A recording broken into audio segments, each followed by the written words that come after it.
Hello everyone, welcome to Unacademy UPSC Articulate YouTube channel. My name is Ashish Malik और आप सभी का स्वागत है 7 PM daily UPSC IAS current affairs में, जहां पे मैं बात करता हूं मोस्ट इम्पॉर्टेंट करंट अफेयर्स की। एक करंट अफेयर एवरीडे हम बात करते हैं जो कि आपके एग्जाम के लिए द मोस्ट इम्पॉर्टेंट होने वाले हैं।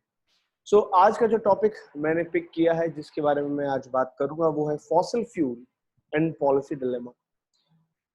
देखिए दोस्तों, हमारा जो देश है उसके अंदर एनर्जी इनसिक्योरिटी और जो है जिस तरह से डिमांड एंड सप्लाई है हमारे एनर्जी रिसोर्सेज की, उसकी इक्वेशन काफी इंटरेस्टिंग है। क्योंकि एक तरफ हमारे सामने ये चैलेंज है कि जिस तरह से इंडिया की इकोनॉमी फॉसिल फ्यूल्स पे ही ज्यादातर डिपेंड करती है, 85% पेट्रोलियम क्रूड ऑयल जो है वो आज भी हम इंपोर्ट करते हैं।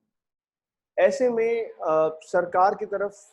सरकार के सामने एक पॉलिसी डिलेमा है, एक बड़ा द्वंद है।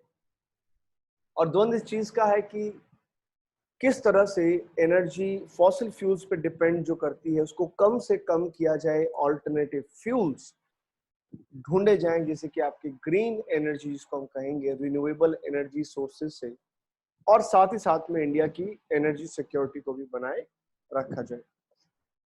उसी चीज के ऊपर टॉपिक है आज का। तो इस वीडियो को लाइक शेयर कमेंट जरूर कीजिए, वीडियो को आखिरी तक देखिएगा। आपके लिए एक नया कोर्स मैं लेकर के आ रहा हूँ अनअकैडमी प्लस के ऊपर, तो वो उसकी इंफॉर्मेशन मैं आपको लास्ट में देने वाला हूँ। देखिए, ये जो एग्जाम हम डिस्कस कर रहे हैं, ये वाला जो पर्टिकुलर टॉपिक जो हम बात कर रहे हैं जिस चीज की, ये आपके एग्जाम में GS3 के लिए भी बहुत इंपॉर्टेंट होने वाला है। ज्यादातर GS3 में आप इसका इस्तेमाल कर सकते हैं, चाहे वो मिनरल एनर्जी रिसोर्सेज हो, conservation resources, government policies type में। और GS पेपर 2 में भी आ सकता है थोड़ा बहुत अगर पार्ट इसका आएगा, लेकिन ज्यादा चांसेस इसके GS3 में आने के। सबसे पहला जो हम डिस्कस करेंगे दैट इज ये पूरा मामला है क्या। देखिए, अभी फिलहाल ये है, मिनिस्ट्री ऑफ पेट्रोलियम और नेचुरल गैस जो है इस पर्टिकुलर टाइम पे वो एक पॉलिसी डिलेमा में है। यही उनके सामने समस्या है जो मैंने बताया। जिस तरह से क्लाइमेट चेंज आज हमारे सामने जिस तरह से फैल रहा है, जितनी स्पीड से डिस्ट्रक्शन कर रहा है, भी आपको याद होगा एक रिसेंटली IPCC की रिपोर्ट आई थी। IPCC की 6th रिपोर्ट थी ये वाली, जिसने बहुत सारे चैलेंजेस हमारे सामने रखे, जिसने बहुत सारी रियलिटी हमें दी है क्लाइमेट चेंज की। अगर नहीं पढ़ा तो IPCC की 6th रिपोर्ट जरूर पढ़िएगा, जिसने रिसेंटली अभी शायद मेरे ख्याल से एक हफ्ता पहले ये न्यूज़पेपर में आई थी। तो ministry of petroleum natural gas के सामने अगर मॉरल नहीं तो कम से कम पॉलिसी डिलेमा तो जाहिर तौर पे है। डिलेमा यही है कि कैसे हम रीडिफाइन कर सकते हैं सप्लाई साइड की प्रायोरिटीज को। सप्लाई साइड की प्रायोरिटीज जो सोर्सेज हैं हमारी एनर्जी के, अभी एज ऑफ नाउ 85% मैंने बताया इंडिया फॉसिल फ्यूल्स को अभी भी इंपोर्ट करता है। एक तरफ है इंपोर्ट का इतना बड़ा बर्डन, और दूसरी तरफ है सरकार की एक चाहत, जरूरत कह सकते हैं, वो है आत्मनिर्भर भारत। तो सेल्फ सफिशिएंसी एक तरफ है और दूसरी तरफ है इंपोर्ट डिपेंडेंस, वो भी 85% फॉसिल फ्यूल के लिए। तो यहाँ पे ministry of petroleum natural gas के सामने जाहिर तौर पे एक पॉलिसी डिलेमा आपको देखने को मिलता है। लेकिन साथ ही साथ में मिनिस्ट्री जो है हमारी, वो इस डिमांड सप्लाई गैप को कम से कम कर सके, उसके लिए हमें पहले ये भी देखना होगा कि सरकार ने क्या कुछ कदम उठाए हैं और क्या कुछ अभी और कदम उठाए जाने हैं, जिससे हम इस डिमांड सप्लाई गैप को कम से कम, खत्म तो नहीं कर सकते मगर कम से कम जरूर कर सकते हैं। सबसे पहले मैं आपको समझाऊंगा कि क्या क्या इश्यूज होते हैं related to the crude oil management. जब आपके हम इश्यूज की बात करें तो क्रूड ऑयल मैनेजमेंट को लेकर के कौन कौन से इश्यूज आपको देखने को मिलेंगे। सबसे पहले बात करेंगे, जो पहला इशू होता है किसी भी कंट्री के लिए क्रूड ऑयल मैनेजमेंट में, वो है दोस्तों बैलेंस करना है एनवायरनमेंट को एक्सट्रैक्शन के साथ। कोई भी क्रूड ऑयल को एक्सट्रैक्ट करना है, वो प्रोसेस कितनी उसको हम इको फ्रेंडली बना सकते हैं, पर्यावरण और आर्थिक व्यवस्था को कैसे हम बैलेंस रखेंगे, ये सबसे पहला सबसे बड़ा चैलेंज होता है। इंडिया की ऑयल और गैस इंडस्ट्री की बात करें तो now as of now India की ऑयल इंडस्ट्रीज के सामने दो चैलेंज यही है कि किस तरह से वो रिस्पॉन्ड करेंगे इस बदलते एनवायरनमेंट में, और साथ ही साथ में वो अपनी इस कमिटमेंट के ऊपर भी टिके रहेंगे कि हमें आने वाले समय में फॉसिल फ्यूल्स की कंजम्पशन को करना है रिड्यूस, तभी तो जाकर के हमें शिफ्ट करना है ग्रीन एनर्जी की तरफ। तो सबसे पहला चैलेंज, सबसे पहला इशू तो यही होता है दोस्तों कि कैसे इन दो चीजों को बैलेंस किया जाए। दूसरा है इंपोर्ट की डिपेंडेंसी। जैसे आपको मैंने बताया कि इंडिया की जो इकोनॉमी है वो बिल्कुल पूरी तरह से डिपेंड करती है फॉसिल फ्यूल्स पे, और इस बात में कोई डाउट नहीं है, और आने वाले बहुत समय तक ये पैटर्न एकदम से चेंज भी नहीं होने वाला।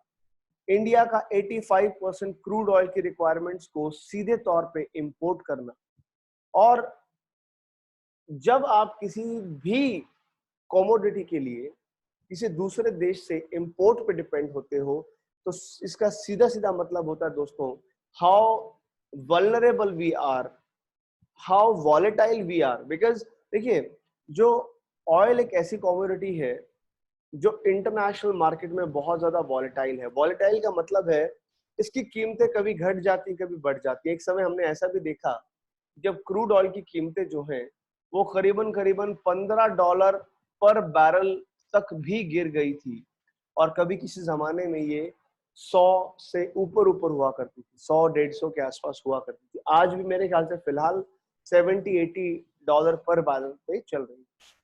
तो एक ऐसी कमोडिटी जिसपे इंडिया 85% इंपोर्ट करता हो, हमारी एनर्जी सिक्योरिटी जिसके साथ जुड़ी हो, और वो चीज इंटरनेशनल मार्केट की में उसकी प्राइसेस वॉलेटाइल हो, तो जाहिर सी बात है इंडिया खुद एक्सपोज हो जाता है, इंडिया खुद बहुत ज्यादा वल्नरेबल हो जाता है कि कल को कभी भी सप्लाई साइड से शॉक आ सकता है। सप्लाई साइड कभी भी कम ज्यादा कर सकती है सप्लाई को अपने प्राइसेस के हिसाब से।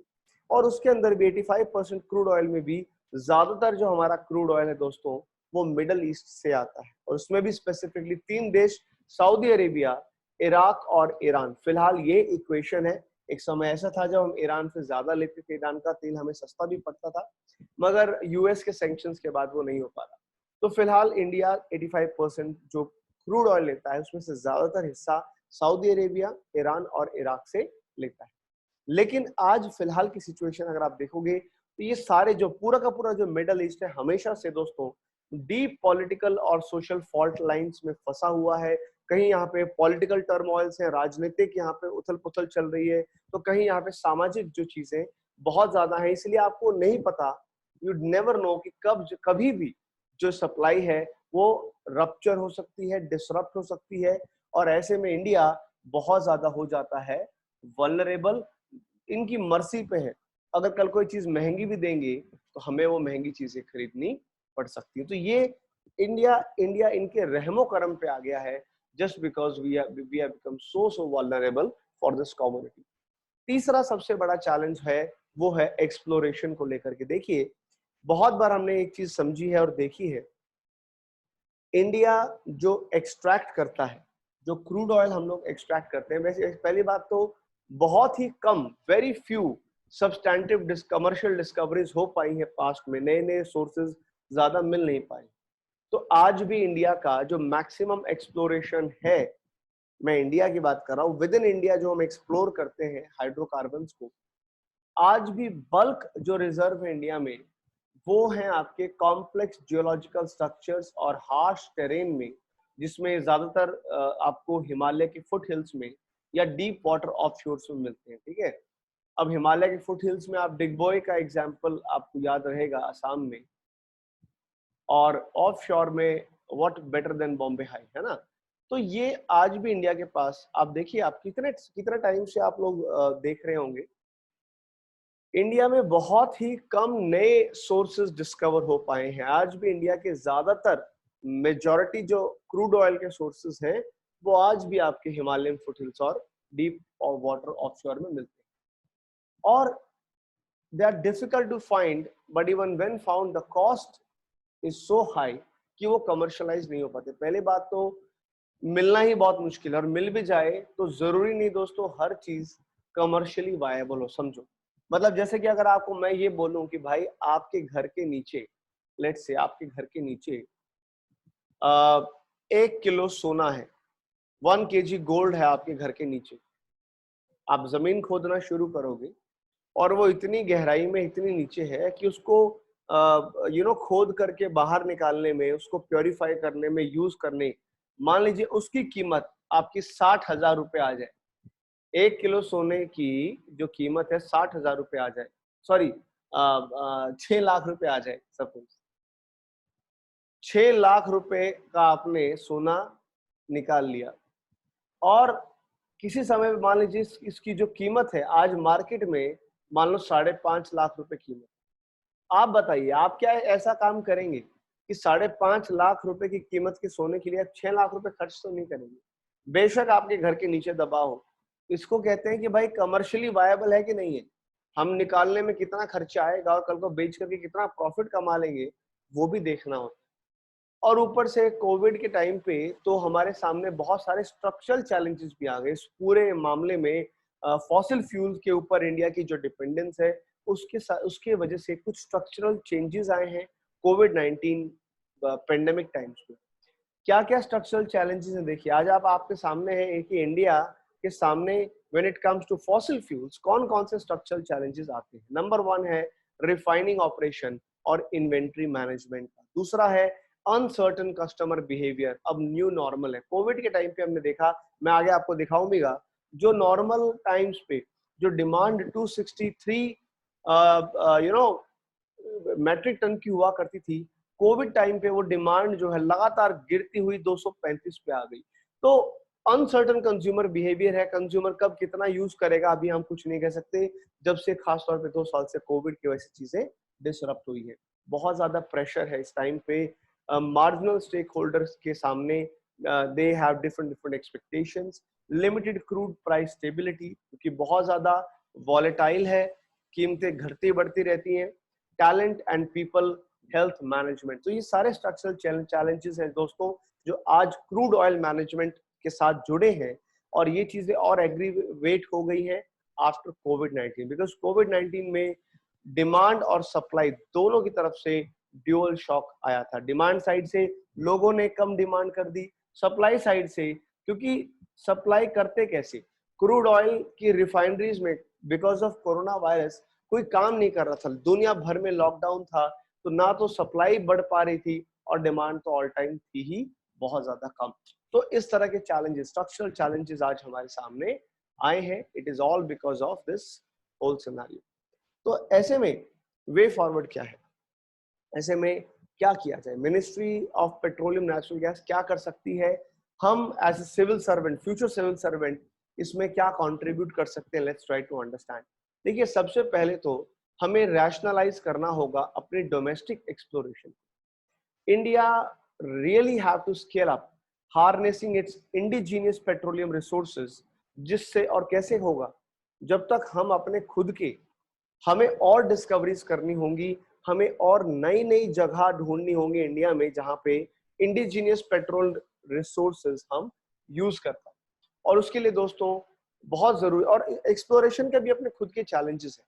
देखिए, इतना आसान नहीं है, मैंने बताया कि कहीं भी एक्सप्लोर करना और उसको कमर्शियली यूज करना इज नॉट दैट इजी, ठीक है। तो क्योंकि जियोलॉजिकल बातें हैं, जियोलॉजिकली कहाँ मिलता है कहाँ नहीं मिलता है, इतना कमर्शियल वायबल है। दूसरी चीज, it's not just about the discovery of new resources, it is also about the improving of productivity and efficiency. India में कल को नए रिसोर्सेज मिल भी जाएं, लेट्स से इंडिया के पास नए रिजर्व्स मिल गए और इंडिया उनको एक्सप्लॉइट करना शुरू करे, एक प्रॉब्लम इंडिया में ये है दोस्तों कि जो आज हमारी एवरेज ऑयल रिकवरी रेट है ना, वो बहुत ही कम। मतलब कि मान लो कि अगर इंडिया 100 मॉलिक्यूल डिस्कवर करेगा तो सिर्फ 28 को ही मोनेटाइज कर पाता है, बाकी सब वेस्टेज है हमारे लिए, बाकी सब हमारी प्रोसेस में वेस्ट हो जाता है, उसको हम यूज नहीं कर पाते। तो आज ऑयल कंपनीज के सामने, जैसे ओएनजीसी है, ऑयल एंड नेचुरल गैस जो कॉर्पोरेशन इंडिया का, उसके सामने सबसे बड़ा चैलेंज यही है दोस्तों कि हम किस तरह से अपने कैसे रिसोर्सेज अलोकेट करें जिससे हमारा average oil recovery rate better हो सके। और मैं कंपेयर अगर करूं दुनिया भर में अगर आप देखोगे तो 45% के आसपास है ये average oil recovery rate, ORR। यानी बाकी दुनिया में लोग निकालते हैं तो 45% तक यूज कर पाते हैं, इंडिया सिर्फ 28%। तो we have to improve at least global level पे तो आना होगा ना, कम से कम दुनिया भर के ग्लोबल एवरेज पे तो हमको आना होगा। और ये रिकवरी रेट बेटर हो सकता है कैसे? अगर मान लीजिए किसी वजह से नहीं हो रहा, तो हमारे हमारे पास इसके लिए टेक्नोलॉजी भी है। इंडियन कंपनीज को यूज करना होगा एनहांस्ड ऑयल रिकवरी टेक्नोलॉजी, जो रिलेटिवली लो रिस्क एवेन्यू होगा, जिससे हम डोमेस्टिक प्रोडक्शन बढ़ा पाएंगे। तो कम से कम जो हमारे पास फिलहाल एग्जिस्टिंग रिसोर्सेज हैं, उन एग्जिस्टिंग रिसोर्सेज को ही अगर हम एक्सप्लॉइट करें तो भी still we will get more output. अगर हम अपना ऑयल रिकवरी रेट बढ़ाएंगे तो एग्जिस्टिंग रिसोर्सेज से भी हम ज्यादा से ज्यादा ऑयल रिकवर कर पाएंगे। ये अपने आप में एक बड़ा इंपॉर्टेंट पॉइंट होगा। तो दो चीजें अभी तक हमने समझी, डोमेस्टिक एक्सप्लोरेशन को भी बढ़ाओ, नए नए रिसोर्सेज भी ढूंढो, और जो हैं उनके अंदर ऑयल रिकवरी रेट को आप इंप्रूव कीजिए। तीसरा, हमें कंटीजेंसी प्लान भी तैयार करना होगा, जिसको आप आज कोविड-19 के बाद जो रियलिटी चेक मिला है, उस सिनेरियो में आप उसको इग्नोर नहीं कर सकते। हमें एक कंटीजेंसी प्लान चाहिए। क्या है कंटीजेंसी प्लान? मान लीजिए कल को दुनिया भर में ऑयल सप्लाई रुक जाए, कहीं लड़ाई हो जाए, मिडल ईस्ट में लड़ाई हो जाए, कोई बहुत बड़ी संकट आ जाए, बहुत बड़ी आपदा आ जाए, बहुत कुछ भी हो जाए, कोई डिजास्टर हो जाए, तो इंडिया के पास एक contingency plan, emergency plan, backup plan होना चाहिए। फिलहाल इंडिया के पास सिर्फ और सिर्फ 12 दिन के इंपोर्ट के का रिजर्व है। मतलब कल को हमारे पास जो स्ट्रैटेजिक रिजर्व है, उनमें सिर्फ इतना तेल हमारे पास है कि अगर कल को 12 दिन तक भी अगर इंडिया कहीं से इंपोर्ट ना करे तो इंडिया में काम चलाया जा सकता है। तो सिर्फ 12 दिन का स्ट्रैटेजिक रिजर्व है हमारे पास क्रूड ऑयल का। हालांकि सरकार ने अभी मंजूरी दी है कि हम कम से कम 25 दिन का बफर बनाएंगे। लेकिन दोस्तों, अगर आप इस बफर को, इस कंटिजेंसी प्लान को कंपेयर करोगे चाइना से, यूरोपियन यूनियन से, साउथ कोरिया, जापान जैसे देशों से, उनके पास कम से कम 70 से 100 दिन का रिजर्व है। उसके तो इंडिया आस पास भी नहीं है। आप इस बात को समझिए। तो इंडिया, क्योंकि इंडिया 85% इंपोर्ट कर रहा है, क्योंकि इंडिया इतना ज्यादा डिपेंड करता है, वॉलेटाइल है, वल्नरेबल है, इसीलिए हमको अपना बफर स्टॉक बढ़ाना होगा। सिर्फ 12 या 25 दिन से नहीं, आप देखिए 70 से 100 दिन लोग करके बैठे हैं। और इसके लिए कैसे होगा? इसके लिए एक हमें, जो हमारे पास फिलहाल एक ऑप्शन है, वो यही है दोस्तों कि जामनगर जो है गुजरात में, जामनगर के अंदर हमको कैवरन कंस्ट्रक्ट करना होगा।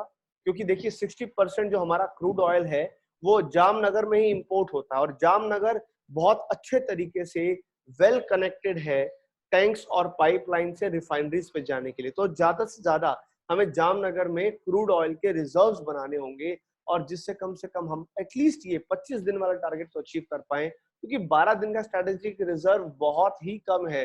12 दिन अगर सप्लाई ना मिले तो इंडिया क्या करेगा? इंडिया में यहाँ पे त्राहिमाम त्राहिमाम हो जाएगा भाई, बहुत बुरा हाल हो जाएगा हिंदुस्तान में, आप समझिए इस बात को। उसके अलावा एक और वे फॉरवर्ड हमारे पास ये है कि हमें कुछ स्मार्ट मूव करना होगा। स्मार्ट मूव क्या होगा? हमें रिस्ट्रक्चर करना होगा, हमें रीऑर्गेनाइज भी करना होगा जो हमारे पब्लिक सेक्टर कंपनीज के एसेट्स हैं। जैसे मान लीजिए ओएनजीसी है हमारी, ओएनजीसी के पास कुछ अपस्ट्रीम एसेट्स ऐसे हैं, बीपीसीएल हो गया, Bharat petroleum corporation limited, Indian oil company हो गया, एचपीसीएल हो गया, हिंदुस्तान पेट्रोलियम्स वाला, या गेल हो गया, gas authority of India limited. इन सबको ना we have to pass on to ONGC, सबको पास करना होगा। और जो gas authority of India limited है उसे हमें चेंज करना होगा, public utility gas pipeline company में उसको कन्वर्ट करना होगा। तो जितने भी पब्लिक सेक्टर यूनिट्स हैं जो पेट्रोलियम में काम करते हैं, उनको थोड़ा रिस्ट्रक्चर और रीऑर्गेनाइज करने की जरूरत है। एंड दैट रिस्ट्रक्चरिंग, क्यों करें हम restructuring? Restructuring will actually help cut back the avoidable cost of intra public sector competition. It will reduce the inefficiencies of subscale operations and provide a focused platform for balancing the shorter term need to provide secure, affordable hydrocarbons with medium and long term imperatives of developing clean energy. इसलिए बहुत important है cost कम करने के लिए, inefficiencies कम करने के लिए, और शॉर्ट टर्म नीड्स को बैलेंस करने के लिए हाइड्रोकार्बन्स को मीडियम लॉन्ग टर्म में उनको अफोर्डेबल बनाने के लिए। इट इज वेरी इंपॉर्टेंट दोस्तों, क्योंकि अननेसेसरी कंपटीशन हो रहा है, तो हमें रिस्ट्रक्चर और रीऑर्गेनाइज करना होगा। और साथ ही साथ में हिंदुस्तान की जितनी भी ये पेट्रोलियम कंपनीज हैं, इनको ऑल्टरनेटिव्स भी ढूंढने होंगे। ग्रीन एनर्जी एंटरप्राइज का जो कॉन्सेप्ट है उसको रियलाइज कराना होगा। आज इंडिया सिर्फ फॉसिल फ्यूल इकोनॉमी नहीं बन के रह सकती, हमें ऑल्टरनेटिव जैसे मिथेनॉल बेस्ड इकोनॉमी या बायोमास बेस्ड इकोनॉमी बनना होगा। हमें स्मार्टर ऑल्टरनेटिव्स ग्रीन एनर्जी पे हमें शिफ्ट करना होगा, बिकॉज एक ऐसा मुल्क जहां पे 130 करोड़ की जनसंख्या है, वो टोटली इंपोर्ट बेस्ड इकोनॉमी नहीं हो सकती। वो भी एक ऐसी कॉमोडिटी जिसके बिना काम नहीं चलाया जा सकता। जो बेसिक एनर्जी सिक्योरिटी में we have to go green when it comes to energy. तो कंक्लूजन में आखिरी में आपको यही बताना चाहूंगा भाई कि जितने भी स्टेक होल्डर्स हैं, all stakeholders should not work through the siloed prism of oil natural gas। जो ट्रेडिशनली करते आए हैं बस वहीं तक लिमिटेड नहीं रहना, हमें उस अपर्चर को थोड़ा ब्रॉड करके सोचना होगा। ट्रांजिशन कैसे किया जाए, एनर्जी में रेवोल्यूशन कैसे लाया जाए, ये डिलेमा अनडाउटेडली जो डिलेमा है, लेकिन ये आपके पास एक ऑप्शन भी है। डिलेमा जो शुरू में मैंने आपको बताया था, ये आसान हो जाएगा अगर हम प्रायोरिटी सेट कर लेंगे कि कैसे हमको क्लीन एनर्जी का फ्रेमवर्क बनाना है। तो ये हमारी रिक्वायरमेंट भी है, हमारे पास अभी फिलहाल चॉइस नहीं है कोई भी। We have to become smarter, we have to become greener and we have to think in terms of alternative energies. एक आखिरी में ग्राफ है, एक इंफॉर्मेशन है, आप देख सकते हैं यहाँ पे कि किस तरह से मिलियन टन के अंदर ये कंजम्पशन है। 2018 में इंडिया की जो डिमांड थी, कंजम्पशन थी, वो 256 मिलियन टन थी। 2019 में बढ़कर करके 263 हो गई। अब क्योंकि कोरोना वायरस कोविड की वजह से लॉकडाउन लगे थे, बिकॉज ऑफ कोविड 2020 में 238 पे आकर के ये गिर गई थी। अब फिलहाल वापस से इंडिया के 2021 में प्रोजेक्शन है कि शायद ये 2070 तक को भी टच कर सकती है। तो आप देखिए डिमांड बढ़ने वाली है। अब जब इंडिया में डिमांड इंक्रीज होगी तो हमें डोमेस्टिक ऑल्टरनेटिव्स भी देखने होंगे और स्मार्टर ऑल्टरनेटिव्स भी हमको देखने होंगे, right? That is what you have to understand। that is all from my side in this particular video। पूरे डिस्कशन के बेसिस पे मेरे पास आपके लिए क्वेश्चन है जिसको आप 200 वर्ड्स में लिखिएगा। there is urgent need to look into various measures that can be taken by India in order to bridge the demand supply gap। आपको करना है कमेंट, और कमेंट कहाँ करना है दोस्तों, इसका जो भी आंसर, अगर आप चाहते हैं मैं आपके आंसर राइटिंग को रीचेक करूं, आपको मार्क्स दूं, आपको आपके आंसर्स को इवैल्यूएट करूं, तो जो भी आपका आंसर होगा आप उसे इसी वीडियो के नीचे कमेंट सेक्शन बॉक्स में डाल दीजिएगा, जिससे आपको आपका फीडबैक दिया जा सके। तो मेक श्योर कि आप अपने आंसर जो भी लिखें, और आंसर राइटिंग प्रैक्टिस बहुत जरूरी है भाई। आंसर राइटिंग प्रैक्टिस के बिना कभी यूपीएससी क्लियर नहीं होगा। तो आंसर लिखिए, कमेंट सेक्शन बॉक्स में डालिए।